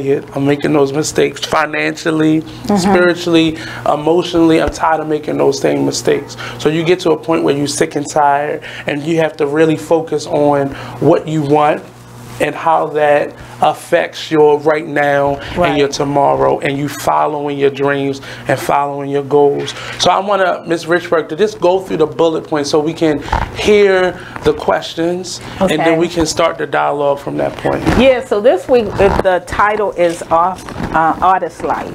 And so I did ask Rod several things, but I didn't do it in order. And the first question is, how do you define this phase of your artistic development? Because a lot of people don't think of it as phases. We talk about the journey, but when you first start in a phase, sometimes you got to give out things for free before you start making money. The next one is, how do you define success? Some people think I'm successful if I've had 3, 4 commas. Some people think I'm successful if I do what I love. Then the next thing, what is your plan B? Like Rod didn't have a plan B for baseball, but he did have a plan B for film. So do you have a plan B? And if you do, how does that work? And then who is part of your support team? We are not an island. Who is working with us? To think you do it alone is to think falsely. I've read so many different people's autobiographies, watched interviews. No successful person has done it alone. I mean, it was interesting watching D.L. Hughley's Uncensored talking about the guy that let him stay on the payroll for a year to get health benefits. I mean, that was a major support. Or Steve Harvey that had the family that gave him $11,000. That was a major support. I mean, when you look at like Kevin Hart's road to success, when his in-laws at the time helped him use their charge card, or a wife let her use the car to drive. That was a major support. And to think you do it alone, we all have a team. I know I have a support team. I was talking to the person yet to be faceless, Denise, on the way to the studio. I'm passionate about having certain people around me, and Rod is one of those people. And I have Denise, and I have others who can tell me the truth. I don't want people to say that's good when it's not. And I have to purpose myself to be around people who love me enough to tell me the truth. If I'm wrong, tell me. But people don't want to do that, and I'm learning a lot. I'm looking at Leandra Johnson or Iyanla Fix My Life, and it's a young man who, after the show was over, still made it about him. At the end of the day, this lady needs help, and you're supporting her not getting help, and you're making it about what people think about you. Like, and I value the relationship that I've built with you, and that I am not used to people checking me in terms of you always say I check you. Just in terms of what I want. Just what, not even critiquing me, but just making me accountable for what I say I want, and not just settling for what is given to me. This Artist Exchange brand in and of itself was built upon us as artists from Coppin in my department not settling for what that department was given to us, because we realized our professors were employees. They wasn't dream givers. They were employees who had to secure their bag, who had to pay their bills, who had to develop their resumes. So they could not just give us the dream. Most of them wasn't living their dream. They were getting a paycheck. So I developed this brand so we could have opportunities based on what we had going on within ourselves, and we wasn't dependent on a system or a person to give us anything, and it was a platform for us to grow. And over this probably 10 plus years now, I have realized we want things that we're not willing to work for. Right. And it's okay, but what is not okay is if you stay there. Right. How many years past a college degree, or how many years past saying I want this, and you still aren't where you want to be, right, because you refuse to go out there and get it. And it was more comfortable for you to punch a clock than it was for you to get up and work towards your goal until you passed out. Right. Like you got to get the rest, you got to do all those things, drink the water, all that. I get that. Right. But at the end of the day, you are responsible for your dreams. Right. If you look at me as an actor and I'm not who you think I'm an actor, what I look like, my size, the way I sound, all those different things, it's still up to me to follow my dream. Right. And many of us stop short because somebody said, I'm not tall enough, I'm not pretty enough, my teeth not straight enough, I don't have this type of pedigree, I don't have this type of education, and we stop there and we limit ourselves. I focus really, and then jumping ahead, the topic that you had about building a team, I got trust issues, and they are strong trust issues. But still, the fact, you know, the first A, awareness. If you know you have trust issues, then we can fix it. Right. If you didn't know it was trust, we still would struggle. Right. Right. And so with you, whoever's in your space, number one, have to know that you have trust issues. And I know you have trust issues because you tell me every time, but I know I'm always early. I always do. Anna? Because I know you have trust issues. I always do.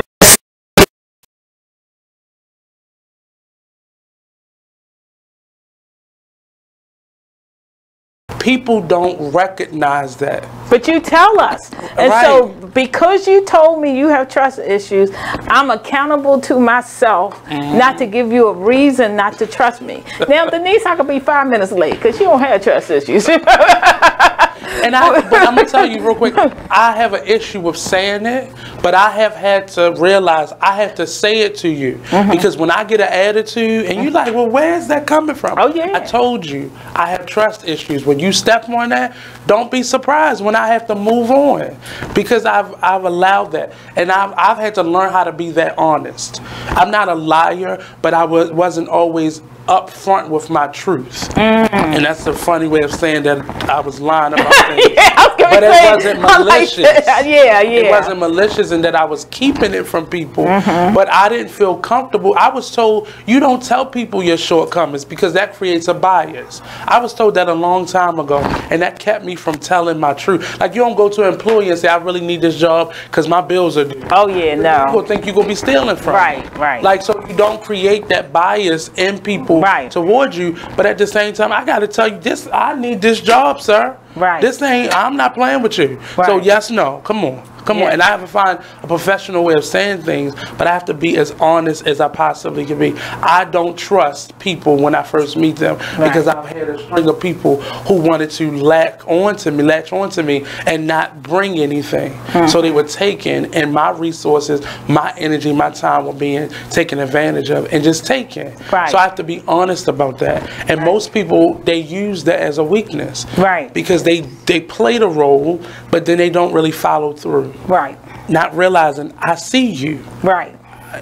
So that's where my trust issues are. It's not like I just don't trust people off the break, because I take people for who they are. But when it comes to my money, I got trust issues. And that's okay, because that issue kind of helps you to keep people around you honest and to make sure you don't just let somebody in that hasn't earned their way to come in. But the difference about you compared to most people, you know you're on a journey because you have somewhere you want to go. And you're not where you want to be yet. So you're like, wait a minute, I got to take a different street.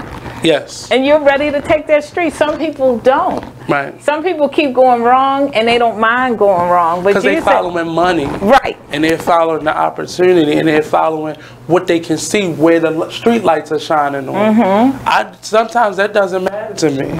Because I've sacrificed everything to be where I'm at. And I'm not willing to like go backwards anymore. So jobs aren't important to me. I'll take a side job or something that's in my field that's considered a job, but I'm not opposed to saying, you know what, this doesn't work for me. I did that twice this week already. It's not working for me. And I've stayed a long haul. At one place I've been there for a year. One place I've been there for 3 months. I'm willing to say this does not work for me. Before, you know, even with the one for a year, I've sit and waited because I know for me, sometimes I get bored. I'm ready to get out of here. But I had to see what the problem was and see the pattern before I jump now. I don't just be like, deuces, and I haven't even looked at what the pattern is. Yeah, you don't want to just, you want to make sure you know where you're going before you say peace out, I'm out of here. So what was the overall theme for today? The overall theme is really to look at the life of an artist and know what phase you're in. So for instance, the role that I'm in as a talent manager, especially with Sonny Dumarseille, we're not in the laying the foundation phase anymore, getting the digital footprint together, making sure he's a recording artist. We're in the phase now where we got to get this music out that the masses can hear. We're at the phase now where they need to see what I know he can do and get more people on board and get in bigger and better venues now. And so and with that part of my life, in the other part of my life where I do life coaching, I'm at the point now where this year I wanted to take on 2 new individuals. I got 2 new already, so I'm good. I'm at that point now where I see people's lives that were down here, they're up here now. And so then the other thing, as my teaching at UMBC, I really want people to see I don't need to be there. I'm here to give you some truth that you wouldn't get without me. I'm here to be the change that I want to see. And that's the only role I have. Of course you're going to learn, but that's what I want you to see. I want you to see hope in me, and I want to breathe life into your dreams. I need my students to dream. I need my students to see hope. I don't care if you get a C. If you see hope, you still can get 4 commas. That's my mission. Success stories where people have come to that roadblock or that fork in the road, and they left school and they zoomed up. So school and grades are very important. For right now. And long term when you think about it. But it's more so what are you learning? How is this beneficial to you? If it's not beneficial for you to sit in this class and get the grades and walk across the stage, why are you here? And then dream. A lot of times I said last week in class, how many of you want to be successful? Everybody raised their hand. How many people think success is easy? Everybody raised their hand. I said, it's not. When Lady Gaga won that Academy Award, she said this was the hardest journey in my life. It's not easy. If it's easy, you're not in the right place. I say 2 principles, 2 chickens. The chick that sits in the egg just chilling, and the chick that pushes his way out, and the beak and the feet. The one that scratched up and bloody lives. The one just chilling dies. Death is chilling. Life is hard. Life is pain. But success is worth it. So those of you all that's just chilling, that's what you're going to do. Those of you all that's getting scratched up, failing sometimes, because we do, and then getting yourself back up, that's success. They really thought the road to success was easy. Well, I mean, because we all fall for that dream. If you get the good grades, it's going to be do the work now. You fall for that mantra that, you know, at our school, nurturing potential. And when I realized when nobody at this institution nurturing my potential, I started creating my own venues and my own lanes and connecting myself with people that could take me to another space and that can allow me to be who I was supposed to be. Sometimes success seems easy because I know what I want. Success is not easy when you still pulling at strings. And like Rod said, all of us have, as freshmen, who did not know what we wanted. We were doing what people were telling us to do. That went through 3 or 4 different majors. And took all these classes that amounted to basically electives. And we've all done that. But when you know what you want, you feel like, I know what I want. I just need you to help me get to this place, and I need this and I need that. Getting there then becomes the struggle. So you know what you want, not knowing what you want, you're just bumping into things and finding your way and trying things. That's why now everybody has a video camera. I know. And most of them want to be actors. Most of them want to be a sound designer. Most of them want to be this. Most of them want to be the writer. But you picked up a camera because you felt like that was going to get you to where you were supposed to be. Right. Or that was going to pay for your dream. Right. Now you 5-6 years in, holding this camera, trying to do everything you can, messing up because you did all these photo shoots, but you forgot you got to edit. Right. And now people want their money back because now it's past the time of them being able to need that photograph or those images, and now you're messing up. Right. And you're messing up the quality, you know, and you're not willing to learn and grow and build as a team because I got to worry about me. Right. What I need to help you for. Right. You did wait to me. Like that's why the teamwork portion of your conversation stuck out to me, because that is where I keep hitting a roadblock. Right. That's the part where I have to keep resetting. And I'm trying to figure out, okay, Nate, what are you doing that's making you have to keep reset this way? Well, one of the things I've learned, because one of the people I'm coaching had a hard time kind of getting a sperm team.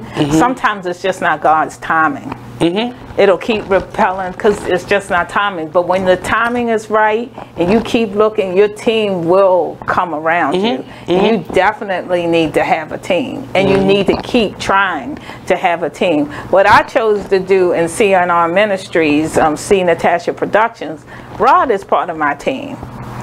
Rob Schwartz is part of my team. Kaisha Woods is part of my team. So you're meeting my team. One of my advisors, Robert Williams, is part of my team. I got a team of individuals that have their own separate businesses that love what they do. And they're passionate about what they do. But before you go any further, that is a way that we're not taught. So team means I am paying, all of you are on my payroll. And not necessarily you're all in my budget. Right. And that is what because we are taught to build a business. Businesses have employees. Oh, you know what happens?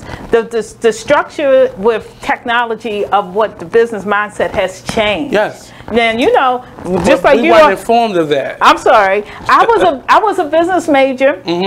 Because I wanted to be a fancy single woman with a penthouse apartment. Even though I didn't know what business majors did. And the 3 days before I graduated. And it wasn't a single thing. It wasn't, no. I just knew I wanted to be a businesswoman in a penthouse apartment with white carpet. So the kids. I didn't want no kids. And I don't want no man. Now I got 4 kids and a man. I mean, but I didn't want any of that at the time. And a house. Oh yeah, and I got a house. I didn't want that either. I wanted a penthouse apartment, white carpet. Let's be clear. And I wanted a husband. That's retirement. And so I didn't understand at the time that I had to want to do something specifically in business. I just knew I wanted to do business. The business model has changed from a team being everybody on your payroll. The business model has changed to people who are on their own payroll. They have their own business, and we have an intellectual connection. And so I pay them for a service. They pay me for something. That's the business structure now. But see, that is not being taught. Oh, that's why you want me. No, not even from, like, I've realized that. Oh, you did? Okay. But that was something that has come recently. Yes. Because I would gather all these people, couldn't necessarily afford to pay them on a regular basis. Right. But I would be honest about, look, your skill set is this, your skill set is this, let's work together. Their model of business is, I punch in, I get a check. Right. I go home. Right. I come back, repeat. Right. And it was hard working with individuals because everybody was looking for that. Right. And nobody thinks, what can I bring to this to secure my bag? That's the way I think all the time. But that's why you need to be around those type people who have that business model. So if you were to get... Now you're in my life to tell me this. Where were you at when I was 23? Where were you then? Because I look at you as not somebody that's going to pay me for something, but you've sponsored my show several times. Yeah. But that is then our relationship, not necessarily the sponsorship, but we have skill sets that we can allow each other to have. Right. But we also have skill sets that we can then benefit from. Right. In terms of, I have things that I want you to be my manager. That means I want you to. He says that every time. Because if I say it enough, the universe will hear me. Well, he say that one more time. Because my idea of management is different than what Sonny may need from you. Right. You know, and it's not the same. Right. And I have always known that. So I'll be at a business and people are like, you is stupid. Why is you working for Be Exposed Radio and you not getting a paycheck? But you don't know what I'm getting from this. Right. You don't know how my goal is being fulfilled by giving of my talents that this space needed from me. And plus you're developing a business portfolio. I know that. And to pay for these people don't know that. But see, you're developing a business portfolio that you can. Okay, Michael Baisden, #1 in New York for 5 years before he got his first payment. Yeah.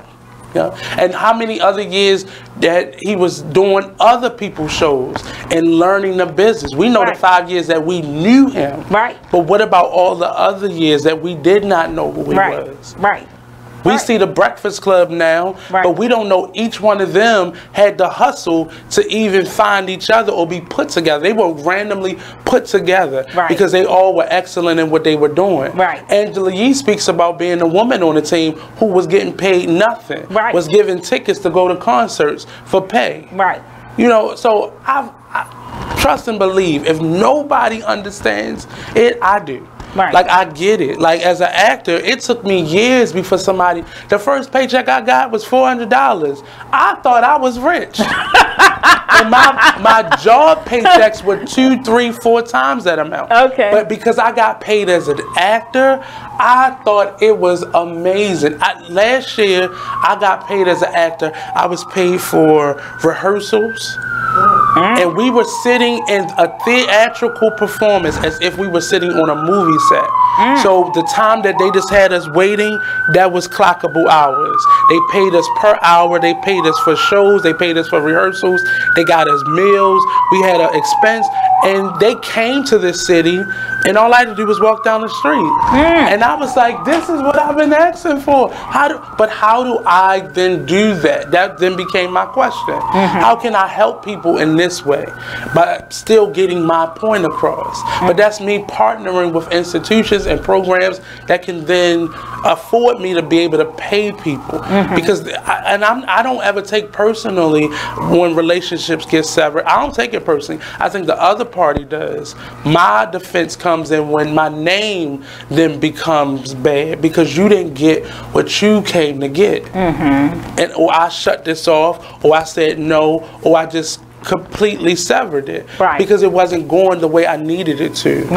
But I think the idea of the new business model, and I think people are picking up on that. But everybody can't be on your payroll. No, it doesn't work like that. It may be in the budget because their skill sets are things you need. But everybody isn't on your weekly, bi-weekly pay schedule. No, that's not how it works. And so, but the support system have to be, for me, people who are like the best in their field. They're passionate about what they do, and we have a business relationship to accomplish it. Right. So in us now discovering that this is the new business model, and that the old business model is still for the mom and pop businesses in the corporate sector, but for artists, this is not the model that we can run because we're not in a corporate ideal world. We're business owners and we're becoming our own corporation. But we are still on the ground level of building that. So speak to how we then change our mindset. So let's say I can be an actor or actress. So in that particular business model, as an actor or actress, I would have, for me, the best makeup artist around. And I would have a job that feeds me so I can pay that one individual so I get the prime favorite customer rates. So if that makeup artist rates is like $75, for you pay $50. Now when I got the $75, I'm gonna pay because I want to tip you really good. But you know that's the person, and anytime something comes, you're gonna be top of the list. Then the person who actually does your photography, you're gonna suppose people pay $300, maybe you'll pay $200. But because you go there all the time, maybe a day when you're broke, they can do it for nothing because that's added to their portfolio. So that's part of your team as an actor. And so when you go out, and if you have to go on auditions and you do different things, a clothing store, you say, every time I go on an audition, I'm going to visit you. They can give you a 30% discount. So really, you're starting to build your team. And you let everybody know, and I got this from such and such when they ask. And you're building your team. And then this suppose when you get a commercial and you can go somewhere and you can take them with you. You take them, you free, you want to go to France with me? You want to go to France? You want to go to France? You take all of your team with you. They still have their respective businesses, but they're going to travel with you and, you know, take time off, and they're going to make the big bag. So y'all going to make the bag together. They still going to have their income coming in, and your income's going to be growing. To expect people to follow you for free, that's the old model. That's 18-year-olds, 17-year-olds. They can do that model, but at this age, you can't do that model. Right. And that's the portion that I am coming out of now. Well, I'm coming out of now in that all of our skill sets can't get my dream pushed forward. Right. And the problem that I had with that was I'm having individuals that want to be a part of the team that just want a paycheck, and I'm having to tell them no. Right, but they're not on your team because based on your model, if they say, can I get a check? You go, no, thank you. We can hang out sometime, but that doesn't fit this model. Right. Because you want somebody who's, I know my model, I want somebody getting the bag as hard as me. Right. Everybody around me getting the bag as hard as me. Period. They not trying to get the bag from me. They got their own bag to get. And that's where I'm at in life. Like, I've always been able to take care of myself and be able to sustain my life. And I always try to help everyone else. And this is the part of being an entrepreneur where you have to put the business to the side, you got to put the art to the side, and you got to get yourself in order. Because those were personal innate traits. That I was then transferring to the business of what I was doing, and it was very unhealthy. And I saw it taking a toll on me. So like now, where you're just exhausted. So now I can do everything that I need to be. I can be the host of my show and welcome other people in, and still be the engineer of my show and not feel anything about it because I know naturally what to do. But I wouldn't have known how to do that when I first got here. But I took the initiative to learn everything because I know as a theater artist, anything can happen. The costumer could break her leg on the way to the space. So I got to learn how to get into this costume and put things together and do my own makeup. That's why in theater and on Broadway, actors do their own makeup. Yeah, they do. There's no glam team because we can't have all that backstage. You know, these stars have brought the glam team to Broadway, but that's about to be finished because people about to go back to the way of doing things that is streamlined, and not everybody has these ideals and everybody's just jumbled together. But this in general, and I say it a lot, but I do value this conversation because this was not a part of my nurturing in terms of being a student. This is not what artists are taught to be unless you just have that teacher that just singles you out. You know, but most times if you're really talented, people don't tell you anything. No. You know what I've learned in life coaching? Most of my clients who are absolutely brilliant have never been told. Never been told. And I said, well, you know you're brilliant, right? They go, no. And that's the thing that gets them jacked up because they don't know it. Well, they know their talent because somebody has said, you are phenomenal.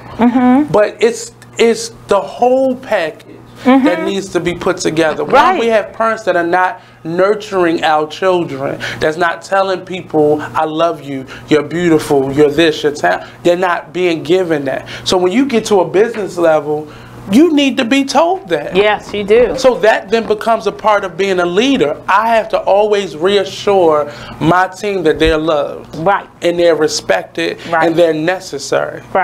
grown people aren't getting that in their real life. That's true. So that then goes down. I got to build that into the model too. Yes. Because I forget to say thank you. Well, not thank you to people, but I forget to say, well, good job. Mm-hmm. Because I just expect for you to know we're doing a good job because I still got you here. No. But now I got to be, you know, a manager that says it. Yes. And means it. And I am always in my own space, and I'm going to my goal. Like I walk past you all the day. I'm blind. I'm gonna just say that. But I had a goal, which was the restroom, because in my mind I thought you all were upstairs. So I'm not.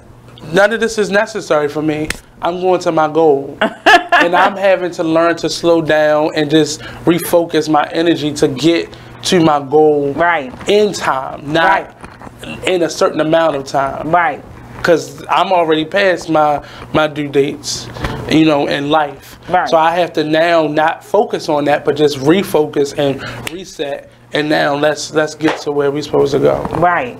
So that's where we are with this. Mm-hmm. I think you're doing good. I mean, one of the things too that I think is important is like, how do you define success? Mm-hmm. So is success money? Is a peace of mind? Is doing what you love? What's your definition for success? Well, I told you my definition for success has always been going to the market on Wednesday because it's Wednesday, not because the check cleared.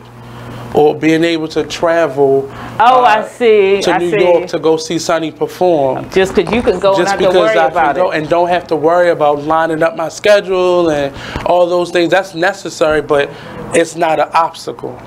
So that is success to me. Mm-hmm. You know, of course you want, I don't want grass. I don't want the responsibility of maintenance. I want a condo. Yeah. I don't need the penthouse, but I want a condo. Uh-huh. You know, I want to be able to travel. Mm-hmm. You know, I want to live in a huge metropolitan city. That's my goal in life. But that's not necessarily success, because you can get those things and still not feel satisfied. Right. So my satisfaction is built around my comfort. Mm-hmm. So the moment where I've been completely broke, but I've been comfortable. Right. Because everything else was taken care of because I was broke. Right. Or I was broke because everything was taken care of. So I was comfortable. But my level of comfort is now being redefined. Mm-hmm. I don't want to be broke. Yeah, okay. And everything is taken care of. Mm-hmm. I want to be able to sit down, and not just on payday where you feel like, okay, I can eat here, I can take my time, I'll get a lift instead of, you know, having to rush. You know, all those things are being taken, but I want to live like that every day. Mm-hmm. I want that payday feeling every day. Mm-hmm. And not just when it's convenient for my bank account. Right, right. So that's what success has always been to me. Okay. Because I saw people struggling and working their way to the grave, and none of them were satisfied. I've watched all my friends who thought I was crazy for choosing a different path in life, now being 30-some years old, asking me, how do you register a business? How do I do a 1099 form? Really? Or how were you able to sustain life, and I know you wasn't working a regular job all those years in a row? So I'm having those same friends now come to me in their own way, you know, like a little, little question, like as if it's just and I know they about to make a major life decision. Okay. And I'm following that up. Well, this is the place you go to do that, but how much money you got saved up? Right. How much longer can you deal with that job before you quit it? Mm-hmm. You know, are you satisfied? Because you got a baby and a husband and a house and car notes now. How much do you have saved up? Because I didn't do those things. I just jumped. So they saw Nate being able to do everything that they were able to do, but they didn't realize the stress that I put myself under. Right. So I'm you know, and I call Miss Richburg out because I can't. I think I've almost earned that, but I call her out because I see, even with you being my elder, I see still the hesitancy to put yourself first. Because I know my ministry, and radio is in my ministry. No, not radio, but just putting yourself out there. That's just never been my ministry. Has it? Denise, the person not on camera? No. No, it's not even, not just on camera, but putting you out there.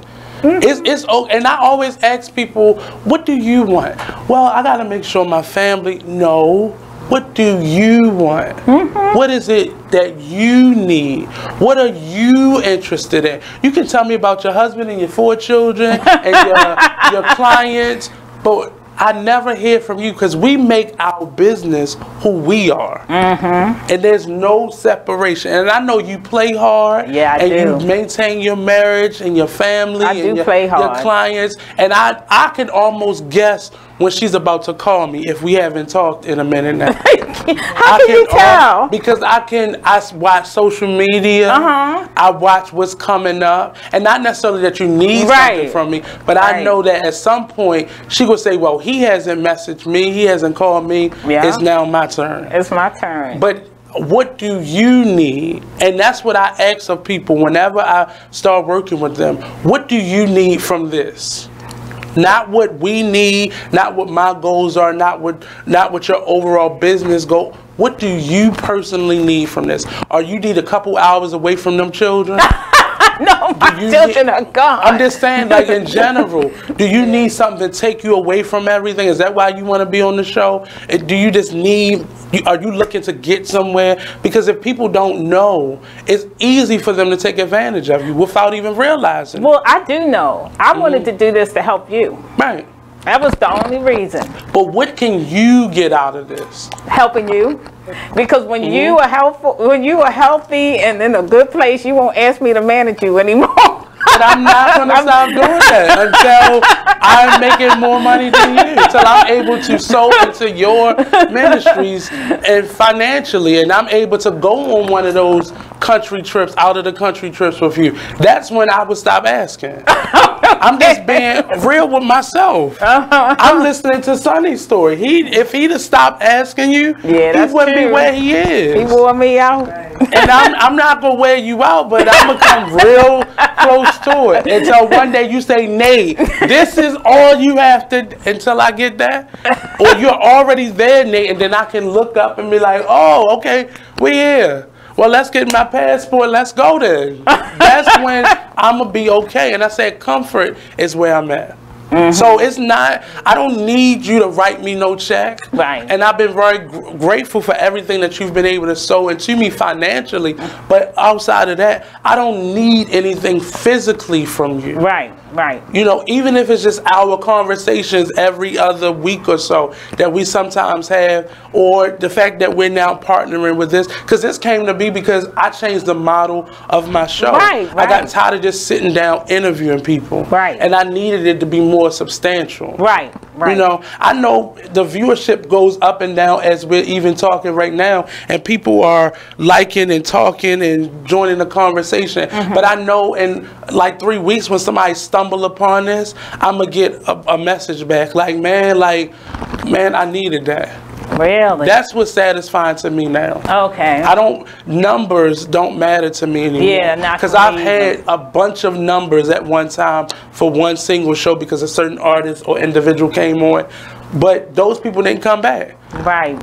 You know, I noticed certain people dropped off once Rod left out the building. Right. That's fine. Right, right. That's fine. Because I know you're looking for something that is not necessary in your life. Right. You're looking for somebody to bring you up opposed to you listening to the whole conversation. And this is the part that you needed. Right. But you thought Rod was going to get you to where But you know one thing, when you go back to the unknown, a lot of people think they know what they need to get to the next level.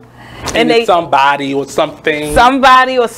Or somebody's going to put them on or bring them up. And really, if you listen, knowledge is power. You just have to hang in there, be the best that you are at what you do. And just like Rod said, people will come to you because now I don't even look for people. They come to me. And I know the word no. Oh.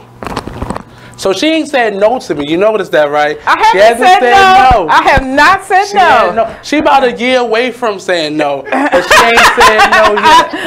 So I've just been being patient. I asked when the opportunity presented itself. But I want to thank you again, and we got 3 more weeks. So who's coming up next? Oh, next week I think it's Kaisha Woods. Let me check my paper. See, next week. What's next week? Week 4? That's week 4. Okay. Yep. No, next week is Takia. Takia, who's Takia? Takia Mayo. She has 4 children that are actors and actresses, and a daughter and a son that does music. Okay. And my cousin Keisha. She's Keisha. She has 2 very talented sons that are artists and everything. And I wanted to talk about balancing family and artistic development. Because you know how it's just hard. I'm gonna need that one. So tell her come at the top, because we were at the top. And both of them, Keisha and Takia, both want to come in, and they balance it, man. They balance it. And I wanted Denise to chime in if she can. So we go. First of all, the show is over.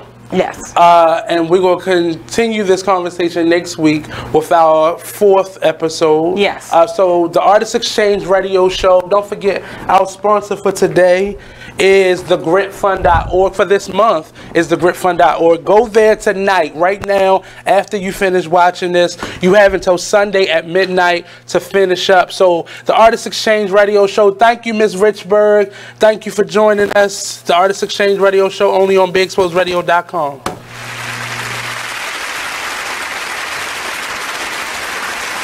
We're back with more Cheryl Underwood Radio. Thank you, super producer. Hey, we're in the sports bar where men come to talk and women come to eavesdrop. And we are going to get